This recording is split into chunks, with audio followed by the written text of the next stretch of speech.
Time now for Coming In Hot with Brent Wallace, Bobby Ryan, and Jason York.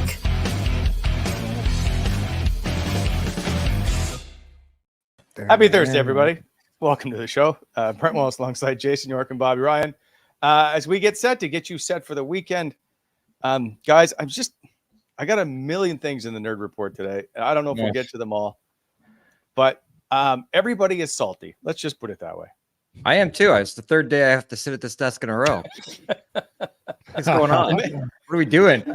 Maybe Yorkie, you should give Bobby the Employee of the Month T-shirt because clearly Bobby's upset. I'm not the only one in Ottawa. I'm feeling, I got my Employee of the Month sweater on. The sun finally came out in Ottawa. Like, it's a sunny day, Bob. Like, this is where we're at here in the city. Sens are losing. Sun never shines. It's -8. But I'll tell you what, one of our loyal listeners, I think it was Serge, how about that pic he sent out, Bob? I don't know if you saw it, Wally. Oh, yeah, very good. Bob's reading the afternoon paper. Wally and I have beautiful sweater vests on with the Step Brothers picture up top. Well done, Serge. Well done. Well done. It is very good. I will give you that. What's not very good is the way the Sens are playing, which we've touched on a lot. However, God, come on. Today is finally, or yesterday, the first real time we've had someone in authority sum up the way that this team looks and has played, and it was Jacques Martin. And he has said a lot, and he has no reason to pull any punches. So let's just take a look at some of the things he said yesterday when they were practicing on the road. Quote, "There's a price to be paid. We've got to work harder. We've got to compete harder, and we have to have better support. We've got to be hungrier. We've got to be stronger on our sticks. We've got to show more determination. I think our mental state, to me, has got to change. We've got to be more willing to pay the price, and we need to bring it every night, not one game on, one game off. I think we've got to have better habits and be focused. I think these guys could do it. It's just a matter of putting their minds to it."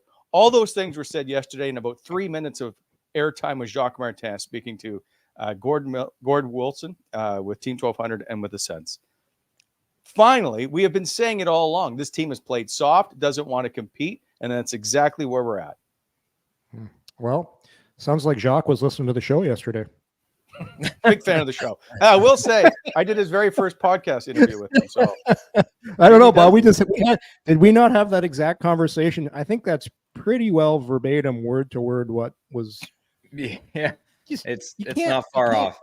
You can't hide what's going on. And listen, Jacques, 71 years old. He's got 2 cups.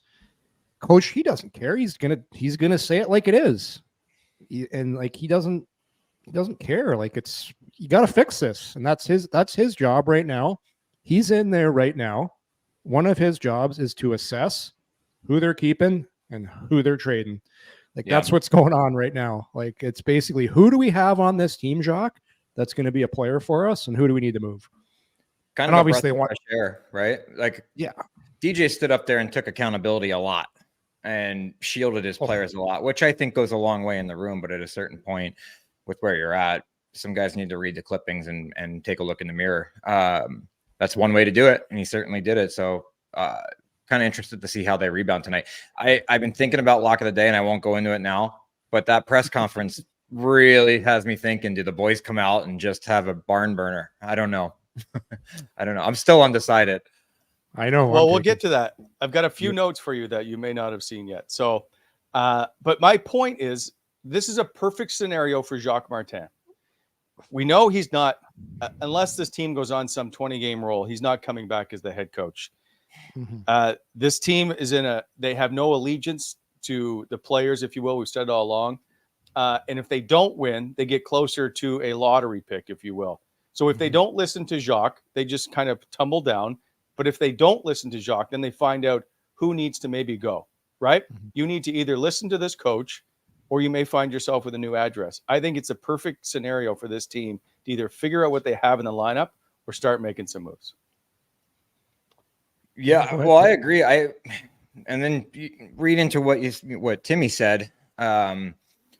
We said yesterday there seems to be some resistance, and Timmy basically confirmed that in what he said, that he's been a little resistant. And I like the fact that G told him it doesn't really matter what you think of the system. That's going to be what it is, and we have to buy in because the other way got us nowhere. And there's a lot of young players in this roster that don't know any other way yet other than losing. So it's got to change. And a complete buy-in has to happen. But I do agree that what you said there were kind of the perfect scenario. You're now evaluating exactly what you are going to have going forward, and buy-in and who's going to be on the outside looking in because they don't want to change their ways. I'd say it's a perfect scenario, but I'm telling you what, Jacques doesn't like going to the rink and losing like this. No, that's what I'm saying. Like you're going to either listen to Jacques or you're not going to either be in the lineup as he says, or you're going to be in a different address. Coaches are proud guys too. Like when it's all said and done, you like to look at your overall record, and the losses are piling up here, and all of a sudden your winning percentage starts to get a little tighter. Yeah. So here's the thing with when DJ was coaching, it is I'm going to tell you, it's a total different atmosphere now. Yep. Jacques loves the expression business-like. You got to be business-like. And when guys come to the rink now, they're not getting a big backslap like DJ probably used to give them. And hey boys, and fired up and got that great energy. That's the great thing about DJ. Like he is really good for a room. Jacques is quieter, more subdued. He's loosened up a lot more than when I had him, but that's a big adjustment for a guy like Stützle. And you heard him. I like how honest he was in his comments. It was good. It was refreshing. He basically said, yeah. He said, like, that's the end of the day. That's what we want.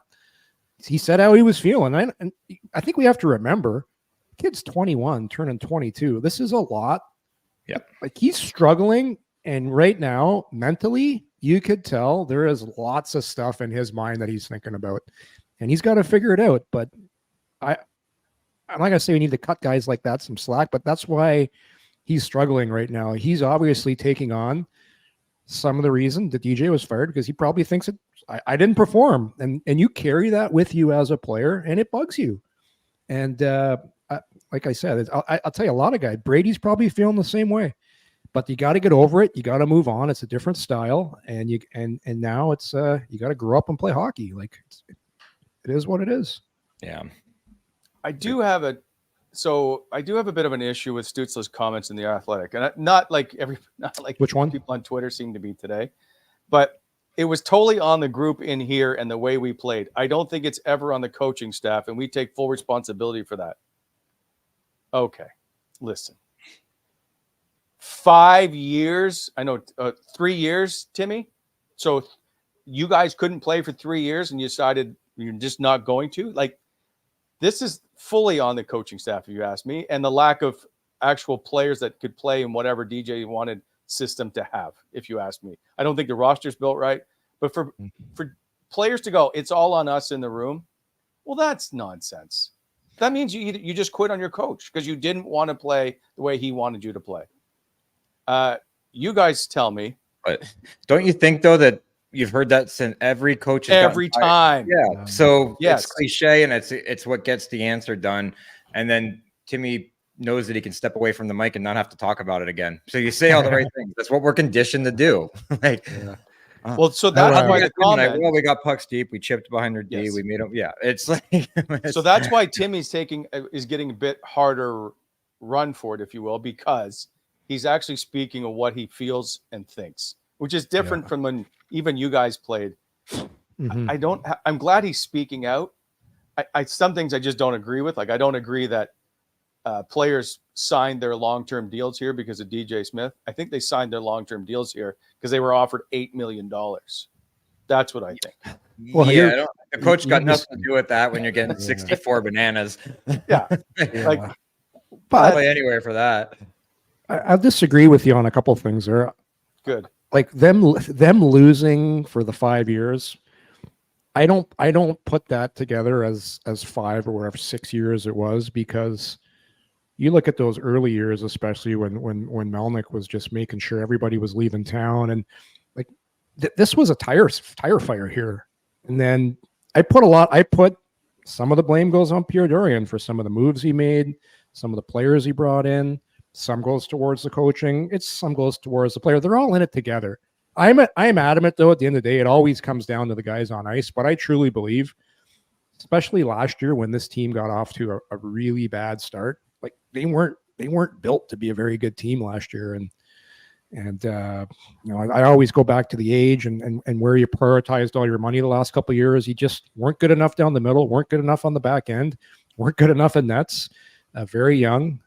So to me, it's an all-encompassing blame. But and I do agree with Stützle. Another thing I disagree with you though with Wally. DJ Smith can take a little bit of credit for helping bring players and getting Stützle. Like, he's the one that does it, but it was under DJ's watch. He got 92 points, and you can't argue that. Like, he helped him be a confident guy. He helped him. I'm not just going to say he made him into that player, but he helped nurture that out of him too. So I give him a little bit of credit for that. I absolutely do. Couldn't any coach maybe have gotten him 92 points? I don't know. Well, why didn't Lafreniere like jump out of the gates in the New York Rangers? Why don't certain guys perform? It's just, there's all kinds of different circumstances, right? Well, obviously Lafreniere, because he's got Zibanejad there and he's got Panarin, doesn't get the ice time, but there's all kinds of different factors that go into why does a guy all of a sudden become a star? Sure, it's on him, it's opportunity, but the coach has something to do with it too. It's so much. Bob can tell you this. So much of what you're doing on the ice is about confidence. And how do you get confident as a player? Your coach does help in that situation. Your coach gives you a feeling of thinking that you are the shit. Great. DJ Smith helped everybody get 40 goals and 92 points. Hold on. Listen, let me finish. No. Hold on. You said, I didn't say that. I said DJ had a small part in helping Timmy become a very good player. You can't argue that. So he did. My point is, did he help him the right way? Did he help this team learn to win, or did he allow Tim Stützle to score 92 points and not learn to play the NHL style of game, which has this team now down at the bottom of the standings? Wow. That's my point. So great. He let him. So the argument is, Yorkie, that this coaching staff over 5 years allowed the players to not have accountability. And you're hearing that from Jacques right now and from others. Hey, listen, I'm not arguing no accountability. So I'm just saying that may have helped them score 92 points, but in the long run, did he help them become a better hockey team? Who would you rather have on your team right now, Lafreniere or Stützle? Oh my God. That's just different conversation, isn't it? Right? Who would you rather have? I'm not. What has this got to do with anything? Capo, or whatever his name is, or Stützle. I'm just saying. And it's Lafreniere, by the way. Whatever his name is. See, I know it more, but he's actually having a good year this year. He's playing better this year. But the point is, yes, like for sure, obviously, there's a lot of stuff that was done wrong here. But I'm just saying, it's easy, like, to be a checker. It's so hard to get a star, like to get a guy that just has this kind of skill, this kind of belief. I'm not saying it's all DJ. I'm saying he had a small part in helping this kid become a confident kid. For sure he did. I don't argue that. I don't argue that whatsoever. You just were. No, I argued, did he make him a better overall hockey player? Well, I'm not saying that either. 2 points. I'm not saying that either. Well, okay. Bob, are you good? No, I'm just watching this one from afar. I'm good. I'll say this. Timmy Stützle had the right coach for the first 2 years of his career. It was a little bit too late into the third year for that change for me. But now Timmy, if he's going to take a step forward as a player, he might have to take a step back as an offensive player and learn how to play the game correctly. That's it. Which is what Jacques Martin said. And he always used the Steve Yzerman. And Timmy has to figure out whether or not that's what he wants. Do you want to be 92 points and miss the playoffs, but everybody praises you? Or do you want to sometimes have to listen to people say, we need more offense when you're making the right play for the team defensively? It's a balance, and he's 21. Bob, I was in. Everybody loves to score goals. Well, yeah, but the thing is, it's way easier to learn how to be defensively responsible. It's way easy. It just takes work, takes commitment. You got to sacrifice, and you're going to not get as many points. So that's the only issue, Yorkie. This team just doesn't want to compete and buy in and dig in and pay the price. That's all I'm saying. They haven't been taught how to do that, which 100%. Gets me to my Michael Delzato comments today. If you haven't heard, did you guys hear him on dailyfaceoff.com? Actually, be on Daily Faceoff. Sorry, I didn't hear the whole thing. I read the snippets though. Yeah, and you know Michael. So he was not happy when he was here, obviously, a lot of reasons, and he's clearly bitter with the organization, and rightfully so. But he did have some interesting things to say, and I know him to be always honest. He did say something had to happen there. Obviously, the first being the GM to go, now the coach. They're going to have to start over again, but they have a lot of great pieces. So I'm not sure exactly why they can't take the next step. I know before with the old regime in there was no accountability, and they were developing the young guys and giving them every opportunity. But at some point, you can't allow them to just get away with whatever they want, and losing becomes acceptable. And that's all that you ever know, because now you're going to get these guys that are going to be 6, 8, 10-year veterans and have only ever had losing seasons. They don't know what it takes to win. And that's where we're at. You muted yourself, Bob. Bob's muted. So I apologize. I actually, while you were reading that, I was texting Lindsay. I was like, somebody's driving up the driveway and I have no clue what's going on at the house right now. And she's not here. And then I'm like, somebody's on the roof, and they're making a lot of noise. So I was trying to mute while I wasn't talking. This is a serious show. Yeah, I apologize. But apparently holiday lights are coming down around here. So I will be muted when you guys are talking, and I'll come in and chime in and give you guys some. But what I'm saying, it's a great quote, because he's not wrong in anything that he said. He isn't. I know. I mean, he could have maybe backpedaled on the warm quesadilla drawer or whatever it was, because I will say that my first year there was horrific. I was like, this is not acceptable from that regard. And they listened to Eric and other guys talk about it, and they made the change. And it was, I hadn't seen it anywhere else. Detroit was another level, but what I'm saying is they do a very, very good job taking care of the players from the food aspect. It's fine. It's great. But who does Bob with the food? Ottawa does. They do a great job.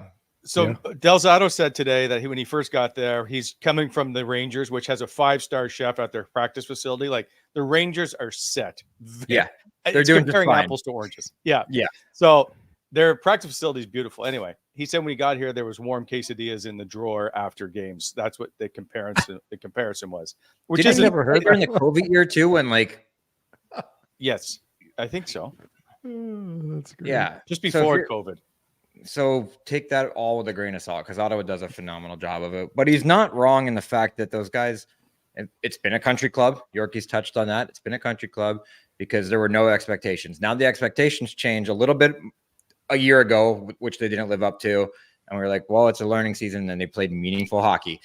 Now this year, the expectations get ratcheted up again. And then not only have they not failed to, they've absolutely obliterated being close to the expectations so far. So he's not wrong. And I think Jacques said it too, the entire culture has to change.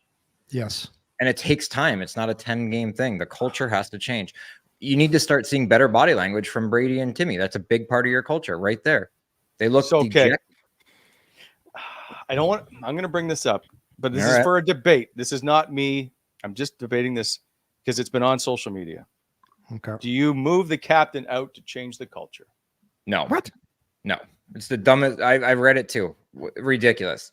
Not only is your captain with the C on his chest, he's your heart and soul. On nights when the team doesn't have it, they follow Brady. He drags guys into the fight on bad nights. He's not doing it the way he's supposed to be doing it right now. I think we can all agree he's not playing the kind of hockey he should be playing, but he's gone through the change too. And sometimes it takes different players different amounts of time. Yeah. Brady will drag himself out of this, and then people will. I mean, you traded a guy that leads the league in PIMS. I don't know if he still leads. Still leads the league in PIMS. He's got on pace for 38 to 40 goals. He hits everything that moves. He fights everything. He stands up for his team. No, you don't. You absolutely, you never trade that. You would have a lineup of teams for Brady Tkachuk. You would be insane. I'm telling you, he's not going anywhere. They're not. Just think about a couple of years ago. This guy. We're talking about all the stuff on the ice, but it's so important when you play an auto, Bob. You know this, like how you interact in the community. Like this guy for me is an untradeable guy. It is a rough patch right now, but that's a non-starter for me. Like I said, I'm 3 guys. I'm not trading Stützle. I'm not trading Brady. I'm not trading Jake Sanderson. I'm probably not trading Batherson because of the contract. I'm not trading him. That contract's just way too good for what kind of player he is. I'm not trading him either. I'd agree with that. The only way Batherson gets moved is if he gets into his last year and isn't signed. But he makes that list for me. If you're talking purely untouchables and then bringing the contract in, Drake makes my list. I thought about it after I said it yesterday. He makes my list. And I'm super excited to see how Pinto plays when he comes back, because how he played last season at that age and what he was able to do, I just see him being a real important player for this team for so many years, because he's what they don't have, like a right shot centerman that's responsible. Yeah, and you factor in the fact that he's going to be on a cap friendly deal, because they're going to say, "Hey, we got you, buddy. Kind of got you by the balls here, and you gave us just sign this. Yeah, you can just sign this piece of paper. We'll move on. Yeah, that's one guy I would roll the dice on it and try and get ahead of it. And whenever you have that conversation, get him signed long term, because I think he's legit. I agree. We always say, who are your untouchables? For me, there's only two. I would Brady and Jake Sanderson, because you need to have a stud D. But Brady Tkachuk is the heart and soul of this organization. I think we've said it time and time again. So I don't understand the people on social media. But the only reason we bring it up is because I just need people to understand that there's no chance, and nor should you ever consider, for me, trading Brady Tkachuk. It just doesn't make sense. And you never want to say never with anybody, because let's not forget. Sure. Gretzky was traded. If you gave me Connor McDavid for Brady Tkachuk, I'm doing the deal. Yes. Yeah. Okay. Yes. And sometimes too, like a trade can sometimes turn your whole franchise around. Like when Eric Lindros was traded from Quebec to Philadelphia, like it changed everything for Quebec. They got all these players for Lindros and they ended up winning cups because of that trade. So you never say never. So you know what? While we're on it, I'm going to give you my "Did you know" for today, which is brought to you always by Wendy's, letting you win real food with your fantasy teams this year and daily face-off. For those of you who smoke the competition, Wendy's are rewarding you with weekly prizes that will have you winning despite your lack of team building skills. Download the Wendy's app and score yourself 150 bonus reward points on your first order, and grab a sweet victory from the mouth-watering jaws of defeat, along with some fresh, never frozen beef. So just go to thedailyfaceoff.com. Up in the top right-hand corner, just click on the icon for the Wendy's Survivor Pool and win weekly prizes like the spicy chicken sandwich from Wendy's and the Wendy's app. Rack up those reward points and grab some free grub. So here is today's Did You Know? Brady Tkachuk, another 14 minutes in penalties against the Sabres on Sunday, giving him a league-leading 88 PIMs. Tkachuk is on pace for 219 PIMs this season. The last center to have 200-plus PIMs in a season was Chris Neal when he had 211. So there's another board, but before we do that, Brady Tkachuk only 4 times has a player in the Ottawa Senators scored over 20 goals and had over 100 PIMs in a season. Brady has 3 of those. You got to get rid of them. Yeah, Sylvain Turgeon has the other, hasn't that? But here's what he's on pace for right now. If you could have a guy on pace for 40 goals and still lead the league in PIMs, I don't have an issue. So there's people like, he's taking too many penalties. Well, the 10-minute misconduct at the end of the game doesn't really play too much into it for me. I don't really have much of an issue. Like, he's still on pace for 40 goals in a season that's been horrendous for nearly everybody, it feels like. And so on top of that, just how rare is it to score 40 and 200? This is the list of players who have scored 40 goals and had 200 PIMs in a season. You will see Keith Tkachuk is on there twice. Pat Verbeek, Al Secord. Verbeek did it 3 times. Kevin Stevens the most. 4 guys have had 50-goal seasons: Stevens, Roberts, Shanahan, and Keith Tkachuk. But he's in rarefied air. I just don't understand right now. I understand people are upset. I just don't understand people going after, it seems like, every player right now. Everybody wants everybody traded, and I just think we need to pump the brakes a little. I also think, by the way, this happens in every city with every franchise. Yeah.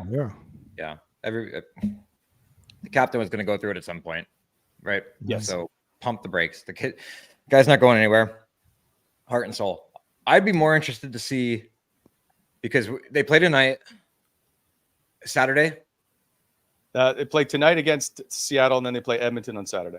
Okay, and then we'll have a show Monday, so we're going to be up to date with them after 2 more games, obviously. But I was thinking about this the other day, and this is a conversation worth having, or can't be a lock of the day because it's too many variables. But who's the first big name to get scratched if this continues for 2 more games and they don't play the way that? So, by the way, tonight, is this in the Nerd Report, Bob? No, no, I like Bob going off the Nerd Report when he actually has some hockey stuff.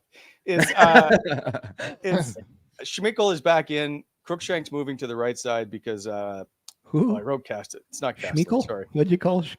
Schmeichel? Just hang on a sec. McEwen is out tonight. He's with the flu, very sick, illness. But you look at the blue line; it's been mixed up. That's a business decision. Yeah, I wrote cast like it should be. McEwen is out, but that's it. Like they've moved Brandstrom with Hamonic again. Sanderson's back to the right with Chikrin, Chabot and Zub together. So interesting to see how this all plays out. But I don't think they scratch somebody, Bob, as much as they lower the ice time drastically. Well, that would come first for sure. They would see like kind of the thing you sit them down in a tight game in the third if they're not doing what you want. Like those messages haven't been sent, but I kind of feel like ice time will come down and a message will be sent to players rather quickly because you don't have the time is not really there. And it's not like you still have a chance if you win games in hand, right, to be back in the conversation a little bit. So it's like the message needs to be sent quickly, and I can see guys getting sat down, but who goes first? I was looking all over the roster and about the way guys were playing lately, and I take the bottom 6 out of it because it's easy to pull a Kubalik out, right, and play somebody else. But I'm talking in that top 6 that we're looking at right now. Who's coming out first? So who do you got? You got somebody in mind? I do, but I'm not going to say it yet. I won't say it yet. Okay. So for me, Batherson's the easy one because he's the young guy. He's not a 40-goal scorer type, but I like the way he plays. And I think he's old compared to the other guys. Well, he's not old compared to Tarasenko and Giroux. Oh yeah. So Brady to me is not coming out. Josh Norris isn't coming. They can't take out Stützle and Norris. They need someone at center. I think Vladimir Tarasenko could be the guy because he plays probably the fewest minutes of all the top 6. I don't think I'm pretty certain they're trading him. That would be just such a bad message to the rest of the league of a guy you're going to try and trade. You're basically just saying, you know what? We're not even going to try and get a first rounder for you anymore. We're going to scratch you. Yeah. Now we'll take a third. It's like we thought so poorly of you that a last place team is going to scratch you. Hey, who wants to trade for Tarasenko? Yeah, just so people are clear, he has a no trade clause. Oh, he'll waive that in a heartbeat. I understand, but people are going to be. I just want to make it out there. Vladimir Tarasenko has no trade clause. All right, but I'll say this: teams have done dumber things, Bob. It's like it always surprises me how dumb teams can be when they scratch a guy that they're trying to trade. It's like every game needs to be a showcase. So that's why Tarasenko wasn't going to be my guy, but Tarasenko has been a little better. As of late. Yeah, I think he's been good. So he wasn't my guy. And on top of it, if you pull out a Tarasenko at his age or a Kubalik at his age, you're not sending a message to your core, your guys, right? They'd be like, it's an older guy. Yep. Whatever. He wasn't here from the future anyway. So I don't see that happening. I have a feeling. You're tell me Drake Batherson, aren't you? No. I think knowing Jacques, how he goes about things and how he wants certain things, he will do something that will shock people. Not going to be Brady, not going to be Tarasenko. It's definitely not going to be. It comes down to Timmy or Norris. It's going to be one of those two guys. No, you don't have a center. Well, you will soon when Pinto gets back. He'll be back pretty soon. If Pinto comes back, you're going to scratch Tim Stützle. Nuts. I think if I was going to wager on that top 6, and if I would say he would eventually maybe send a message to Norris, he would probably be the guy that I think Jacques would say, you know what? I'm doing this because I think you can be better, and I need you to be you need to be my 200-foot center. I need you to just do the little things, the shot blocking, and a little extra effort, and then to be a message, and you'd sit him down, talk to him. And it's a test because he's here for a long time. And when you do that, you see how he responds after. And if he comes back and plays great, you know you probably have a keeper. But if he comes back and he doesn't, then you got a decision to make at the trade deadline. That was my pick too. Was it? Yeah, it was Josh, and then Claude plays center for a night. Because you have that safety valve that G can go do it for a night. But that's just who I thought would be the guy that was honed in on to send a message. A guy that's making the 8, not the 4.5, making the 8 that has a long-term deal and a lot of security and comfort, knowing that. You want to make that room uneasy, you got to sit down and aim. I agree. And he's not alone right now. There's lots of guys playing not up to their par. And yes, yeah. Like let's see what happens. Let's see what happens tonight. Like, let's see who responds tonight and who responds on the rest of this road trip. And then it's a day by day. Like, but I knew I could have bet the house that Bernard Docker was going to be scratched tonight. Like, you knew that was coming. Yeah, and it's easy to do. He's a young guy, and hey, do him some good. Watch him up top. Game slows down. Yeah, it's actually not a bad thing for a young D. It gives you a chance to like assess and take a break and give you a chance to know where you're at. It's a little different for forwards. I find York. You don't you for forwards and D? Oh yeah. It's the game. Like when Docker makes a mistake back there, everybody sees it. And when he gets this, when he's not hard on his stick, when he doesn't get the puck out, and it's ending up in the back of the net all the time. Yeah. It's not helping that when he does. Our goalies are rocking 85, 850s. Yeah, or whatever it is. Exactly. Yeah. Okay, Wally, who do you got? Who's your ace in the hole here? Who's Coach Wallace sitting down? Well, I told you my guy, but I just can't get behind scratching a center. That's all. I think Josh has one of the best winning percentages in faceoffs. He's good. He's got 12 goals in 30 games. I can't get there. I'm sorry. I understand your message. I told you. I've said Vladimir Tarasenko. Oh man, good luck trading him. But it doesn't matter if he sits for a game. I've seen guys get scratched and then get traded. It's not the end of the world. It's not a death sentence. He's just out for a game. If you're trading for a guy that gets scratched and you don't know how that happened, I don't think you're scouting very well. No. And that means you haven't watched any other game. Yeah. Why are you scratching the guy? Well, we're not really happy with his efforts, so we're sending a message. Oh, by the way, would you like him? You don't think that's happened before? He's yours for the low price of a second. I've seen guys get waived and then they get traded. Yeah, I don't think this regime's as dumb as some of the other teams in the league. I would agree with that. I'd agree with that. If people don't know what Vladimir Tarasenko is now, with him being out for a game, then they don't know anything about him. Well, true. He's got a nice resume to boot, right? But yeah, he's just not my guy. He doesn't send the message to the core, and that's not what I'm talking specifically about. What's going to resonate with these young guys to maybe ultimately say I could be next. That's all. So does it have to be a top 6? Could it be a D? Yeah, I mean, pull the board up. Who you scratching back there? Well, hey, I mean, the only guy I can see is Thomas Chabot. And I don't get Jake that. Chychrun is a guy, but I think Chychrun might fight everybody if they scratch him. He's not getting scratched. Yeah. No, he's not going. No. I mean, that top 4, I'm not pulling anybody out of. Yeah.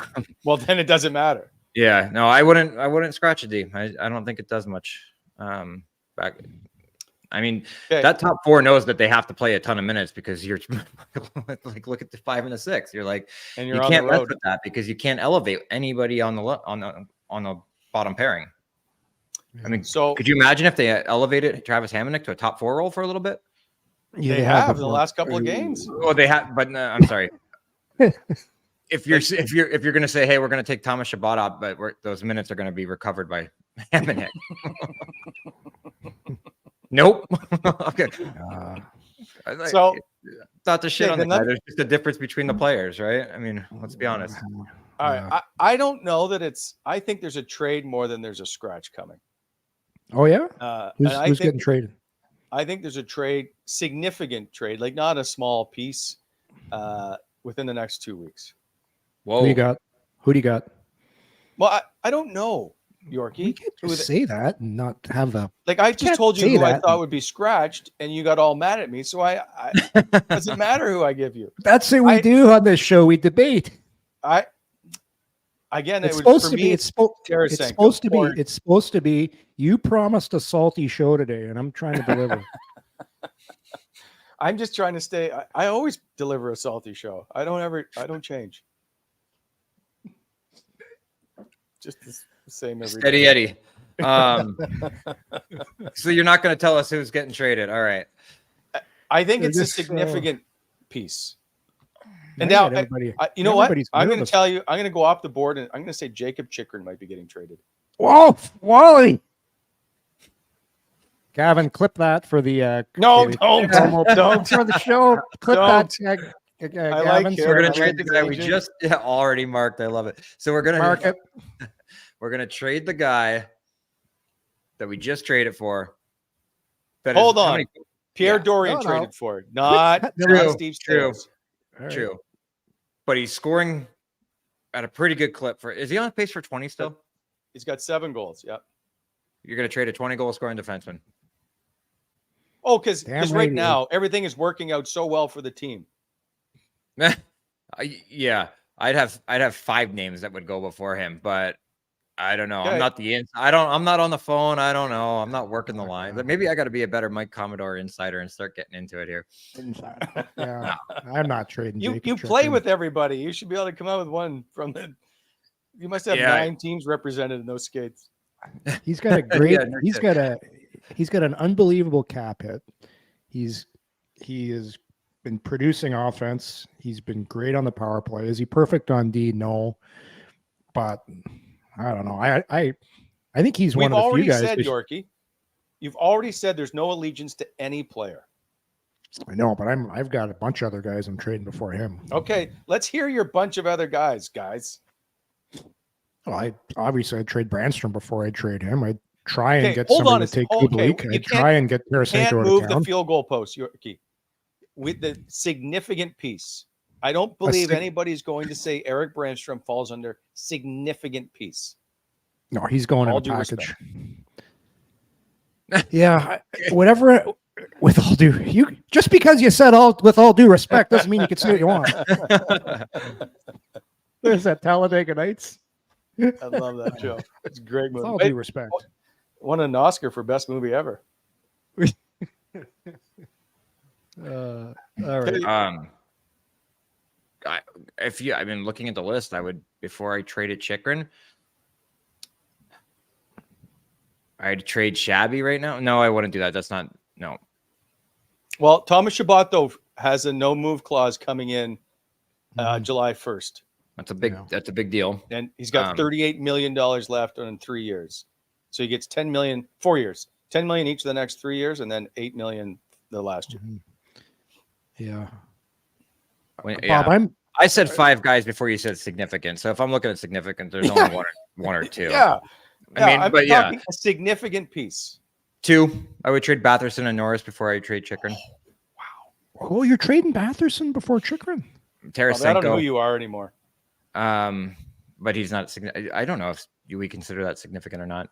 I like, not many D are growing on trees back there scoring 20. And then does he have major deficiencies defending? Probably, yes, to a degree.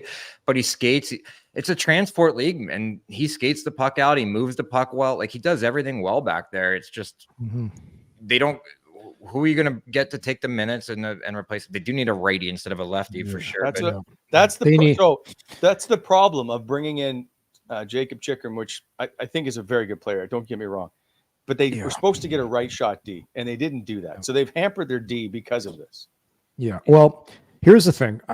One thing's for certain. I wouldn't do anything until I have Pinto back in the fold, and I see how my whole team is playing together. Because I really want to see how this shakes down with the center ice position. I want to see Pinto play at least 10 games. Let's get close to the trade deadline here. And Jacques has challenged this team too. This is really publicly the first time this team's been called out in public. Yeah. And I want to see who plays, who steps up, who's still sulking, who's not sulking. And then Pinto eventually comes back. And I just think there needs to be a little bit more of an evaluation process, unfortunately, because Pinto hasn't been here most of the year. Because I really like Ridley Gregg. I really like Pinto. I'm not trading Slitsa. I really want to see how Josh Norris plays the rest of the season. For me, I think I really want to see how he responds under Jacques and see if he brings his game to another level and becomes that 200-foot player. Because physically, he's 6'2", he's strong, he can skate, he can shoot. He's got great physical tools.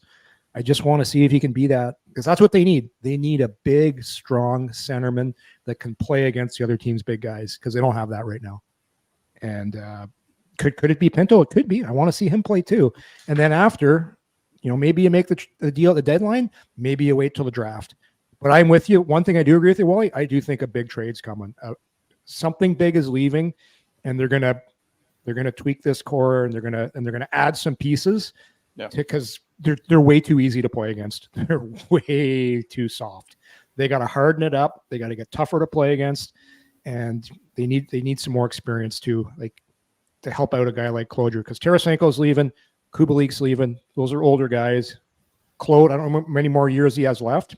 Probably a few for sure, but you're gonna need another one or two experienced forwards. You have to keep that for sure. And to Bob's point, I think number one on the shopping, they need a good right shot D. Everybody knows it, and everybody needs one, but that would really help a guy like Chychrun out. You play Zub with one guy, whether it's whoever. I'd actually put Zub. Well, then you get into the problem. You got Sanderson left, you got Chychrun left, and you got Chabot left. So you're still like, who comes out of the top? But it's not a bad thing to have 5 good D too, because that's a good problem to have. So, anyways, well, it's time they need to build the blue line. I don't know, like that has to be a priority this offseason. And I know I just said Jacob Chychrun and being moved or whatever. I'm okay if he stays, but they've got to figure out this blue line drastically. You can't compete. Yeah. Who's playing Nets? Who's playing Nets next year? By the way, Wally.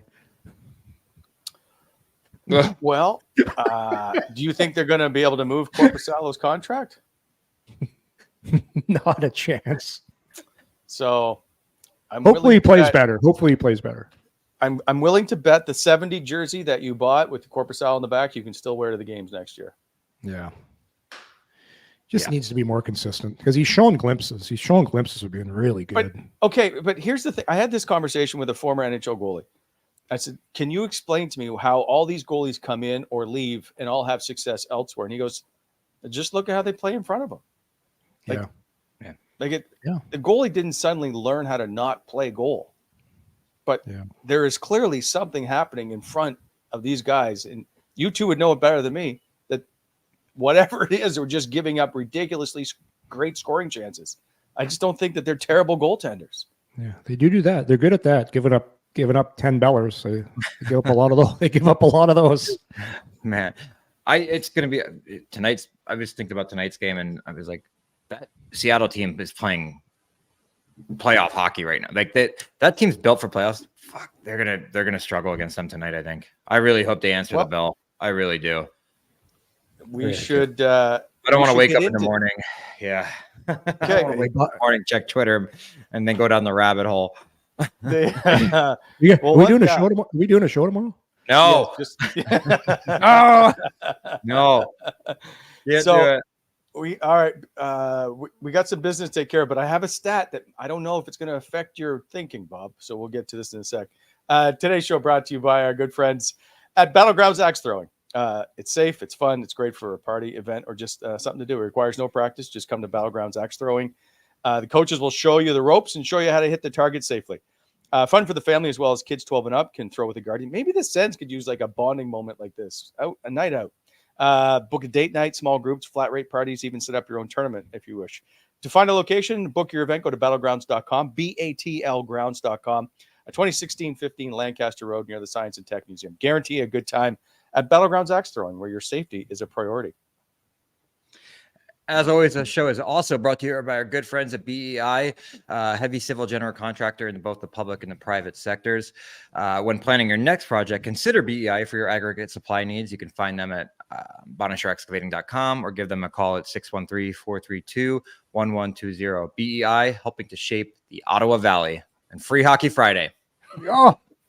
All right, gang, listen up. It's time to learn the pro pose. Coach? Bend and snap. Beautiful form. Nice arm extension. Facial expression. I could use some work. All right, let's see it. The pro pose.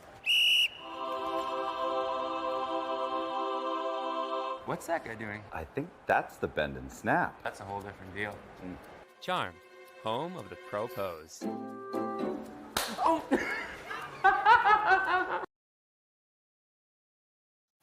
And also by DoorDash.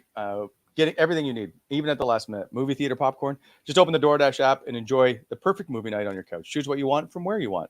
With Double Dash on DoorDash, you can order from multiple restaurants or stores at the same delivery without additional delivery fees. For a limited time, our listeners can get 25% off and 0 delivery fees on their first order, $15 or more when you download the DoorDash app and enter code NATION25.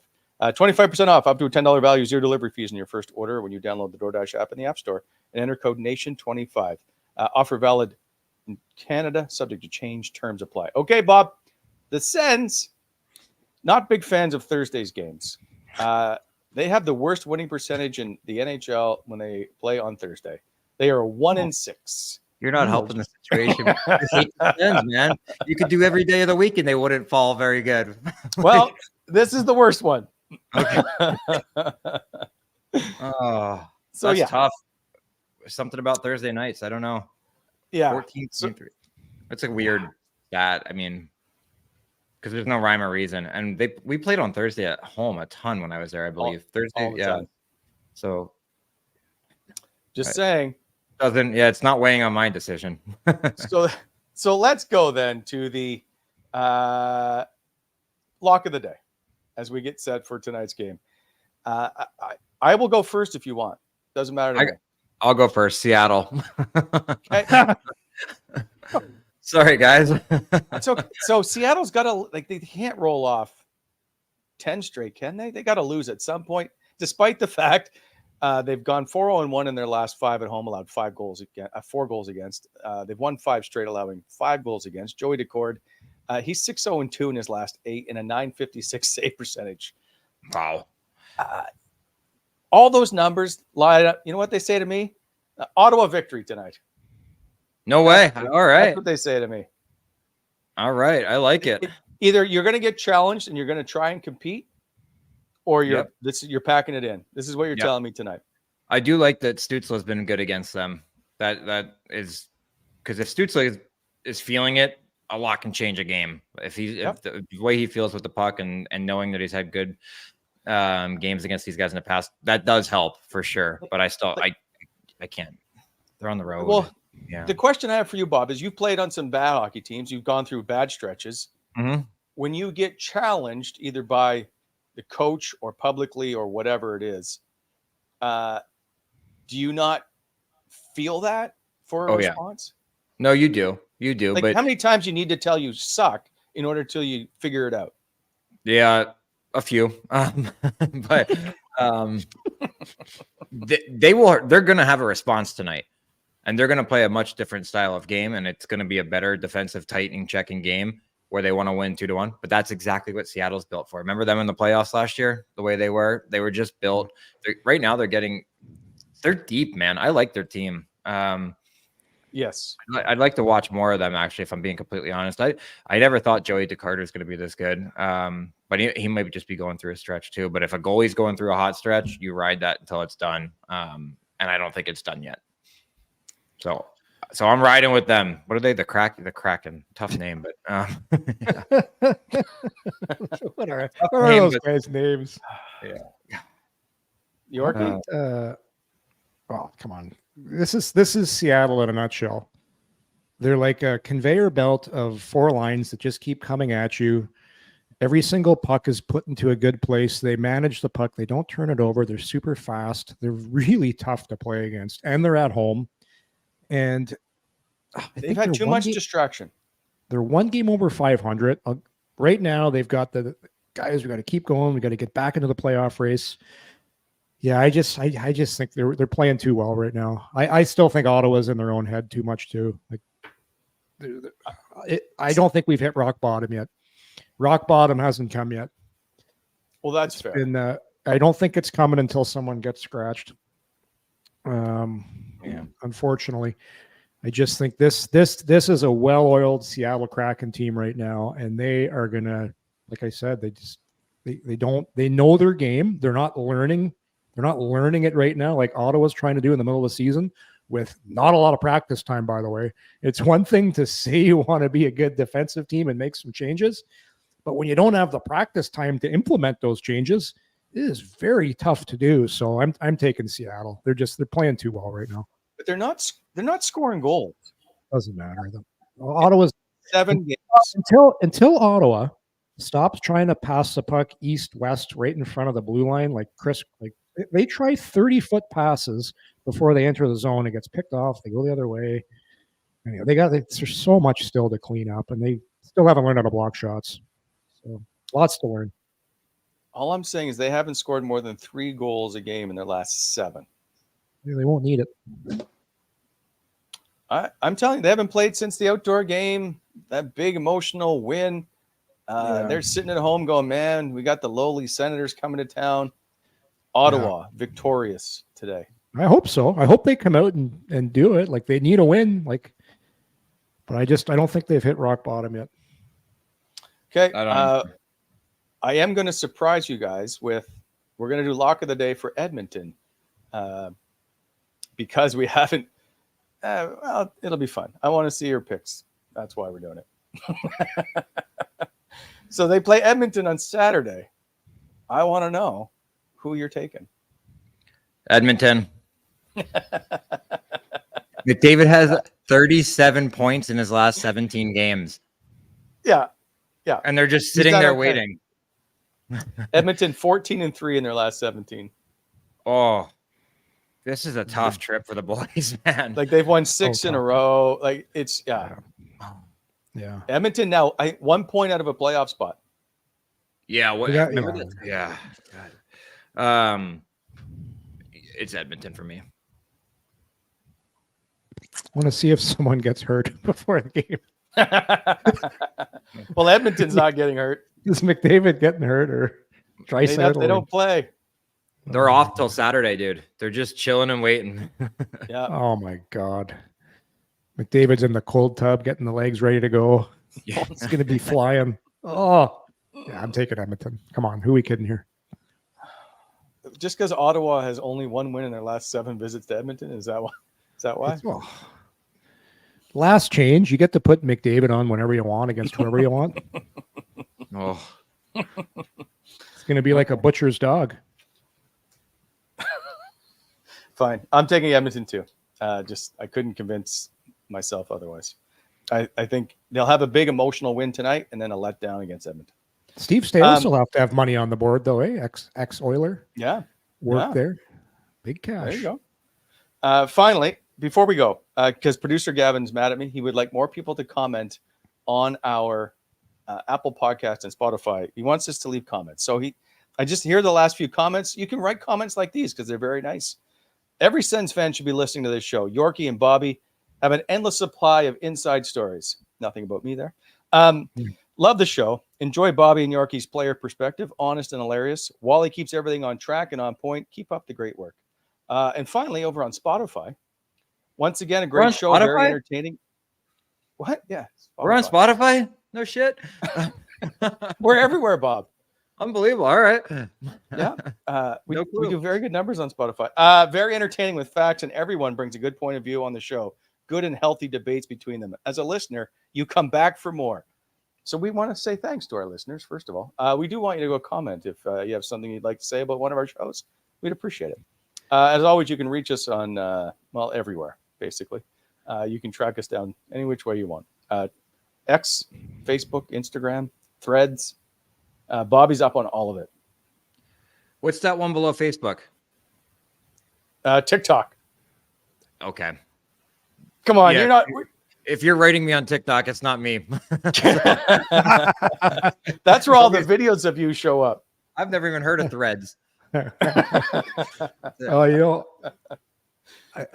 I gotta say, I mentioned this earlier in the show. We've been getting some great interaction with our viewers. Gavin, you don't have that pic from Serge, do you? With we got to throw that up if you have it. I'm not sure if he has it or not, but some of the stuff people are sending in, man, I am laughing my head off every single day.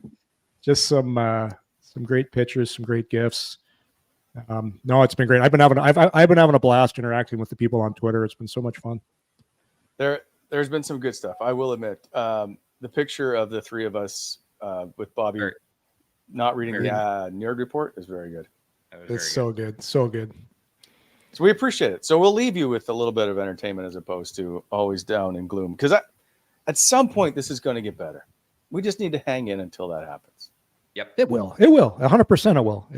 It's I think there's 100% better days ahead for this franchise. Right now, it's a struggle. And I've been on teams like this before where it sucks going to the rink and you want to change it as a player. I'm telling you, these guys aren't doing it on purpose. No. It's just they're in a rut. They got to dig themselves out. And a lot of guys will be better players for this in the future. And I really believe everyone's been saying it, but I'll say it again. I think the right people are in place to surround these players with, starting with the owner, starting with management. Alfie's involved. Jacques knows what he's doing. It's just going to take some time. Yeah, I agree. And a goalie. Is that wrong?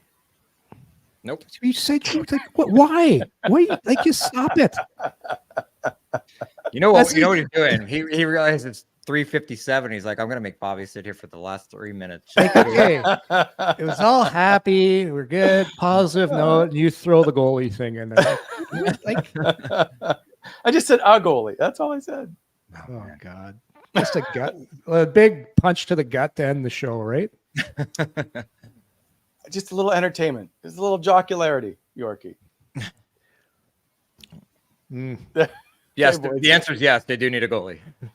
See? Or one of theirs to show up. That's it. They got all right, one. Bob, go check on your Christmas lights. All right, wait, is your house like all lit? Like no Chevy Chase? I can't remember. No. Christmas Vacation? Yeah. Yeah. No, it's not. I was a quick move in this year and I just said come over and make it glow a little bit at night. So I just watched them all go by the window and like a free fall. So I'm like, if a worker falls off my roof, I'm I want video of it because it'd make it great for the show. Yeah. Does everybody have their Christmas decorations down? Oh, mine went down on the 26th. Mine are down. I'm not allowed. So we're What? still festive over here. Oh man. It's January 4th. You send Lisa a text, please. Okay. Please. See what I can do. I get not even until the weekend, apparently. I don't get it. I don't get it one bit. This is what I have to live with. I maybe just appreciate what I go through. I undoubtedly appreciate what she goes through my part. Wally's not even, or Yorkie's gone. Yeah, he's I'm reading. I'm responding to people on Twitter right now. Oh man, I'm gonna let you go do that while I go supervise. Yeah. All right, boys. Thanks everybody for tuning in. We'll see you guys on Monday, 9 a.m. Have a good weekend, everybody. Have a good weekend.